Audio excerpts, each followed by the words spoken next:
When is an email not an email? Now, for a lot of people who probably send emails to their list, they never really think about doing anything else with it other than hitting the send button in Aweber or whoever it is that they have their emails with. But they will send that out to their list, and that is the only time they will use that piece of content. Now, one of the things that was drummed into me many years ago by the great Jimmy D. Brown was that you should try and repurpose your content. Now, if you imagine having a piece of content that you could maybe use again in some way, or you had to return to a blank page today, which one do you think would be more use to you? Which one do you think you'd be able to use as a stepping stone? Which do you think you'd be able to pull apart for an idea? Which one do you think you'd be able to maybe expand on an idea or something like that? Of course, it is the first option. It's always easier to work with something that's already written rather than starting with a blank page. Now, for a lot of people, as I said, they will simply send that email out, never give any consideration of maybe using that again. Now, this was something that I stupidly did for the longest time until I noticed something that Ben Settle was doing. Now, if you don't know Ben Settle is probably the world's authority on email writing and email marketing. And Ben, when he would send an email, he would use the same email, but he would take it over and use it as a blog post. Now, if you imagine if I have even 10,000 people on an email list. Now, when I send that email out to everybody, not everyone's going to read it. Sometimes, unfortunately, maybe Gmail might send it maybe to the spam folder, or maybe it might just get lost in all the other emails and it never gets looked at. Now, if I imagine if I had those 10,000 subscribers, even if I got maybe 1,000 of those people to look at it, that means 9,000 people have never seen that email and never will. So that is a wasted opportunity. So, as Ben does, why not take that email that you probably have put a lot of work into, especially if it is a kind of a long hand one. Again, not something that is like you see the majority of gurus giving, which is maybe 2 lines of text and then a buy me link. I mean, something that you've actually spent some time writing in. It could be an email with maybe some tips or tricks or advice or a website or resource or something that you are directing your readers to.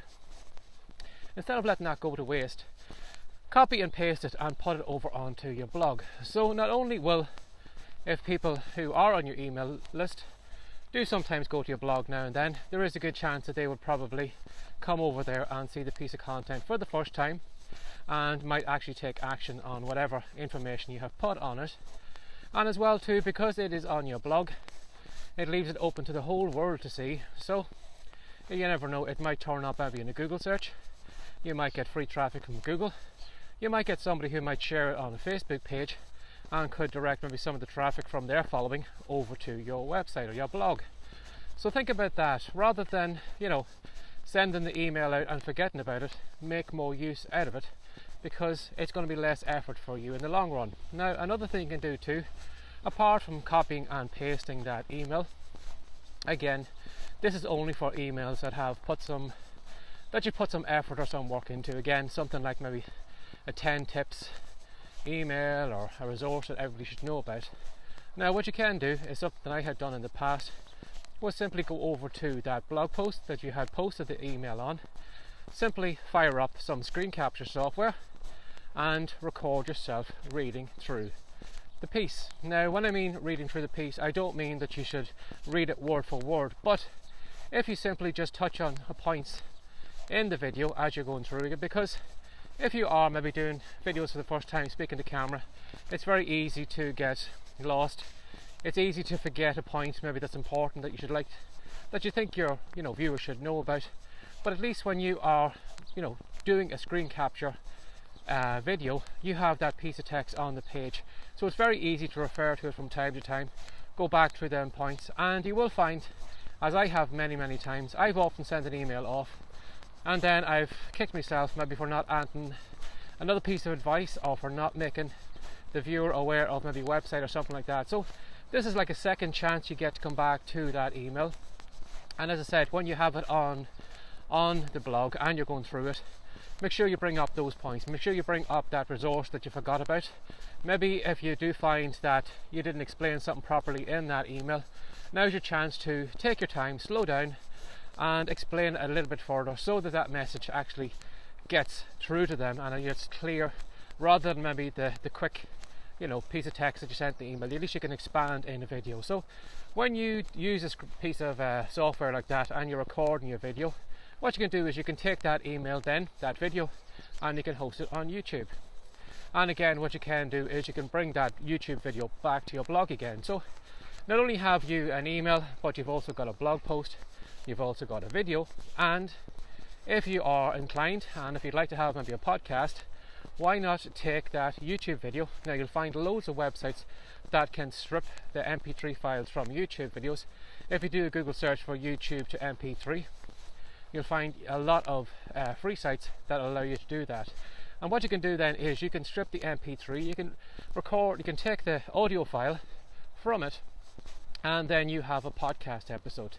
So you can reuse that again, and you will get yourself in front of a new audience that aren't on your email list, that don't read your blog, that maybe are more into podcasts, but again, it's the same message again in a different place and a different format, and you're getting yourself in front of a new audience. So if you are somebody, again, the people who do this are very, very rare, but if you are somebody who maybe writes a regular email, don't just hit the publish button and leave it at that.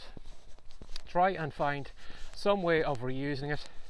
Again, blog posts, videos, audios, or even sometimes you will find you can pull a quotation out of an email and you can repurpose that for your social media content for the week. So think about that. Rather than starting with a blank page today, go back through maybe some of the emails you've written before. Is there anything you could pull from it? Is there any ideas you could expand on? Is there maybe a new resource that's come up, or maybe there's some piece of advice that you have given before in an email which right now is wrong, or maybe that resource is wrong, or maybe it's gone or something like that. Maybe that web link is down. Maybe you could direct those people over to another piece of software or something like that. But by reusing that content, it makes it so much easier on you. And as I said, you are going to get in front of more new readers, viewers, listeners that an email that's sent out once never can achieve. So give that some thought today, put it into action. You'd be surprised how much of a, how easy it will make your life, with content creation and coming up with pieces of content for your social media platforms. So if you'd like to ask me a question, or you'd like me to cover something in an upcoming video, you're very welcome to come over to Writecome, that's WRITECOME.com, or you can send me an email at barryjmcdonald@gmail.com, and I'll have a look and see if I can cover that question in an upcoming video. Now, if you do go to the Writecome site, you'll find a wonderful free report at the moment which is called Words to Wealth, and in it I'm going to show you 10 ways anybody with a keyboard can make money from home. Now, if that intrigues you, I highly recommend you go over, download the free report, give it a go, and let me know how you get on with it. So, as always, thanks for sharing your time again today. Take care and have a great day. Bye bye.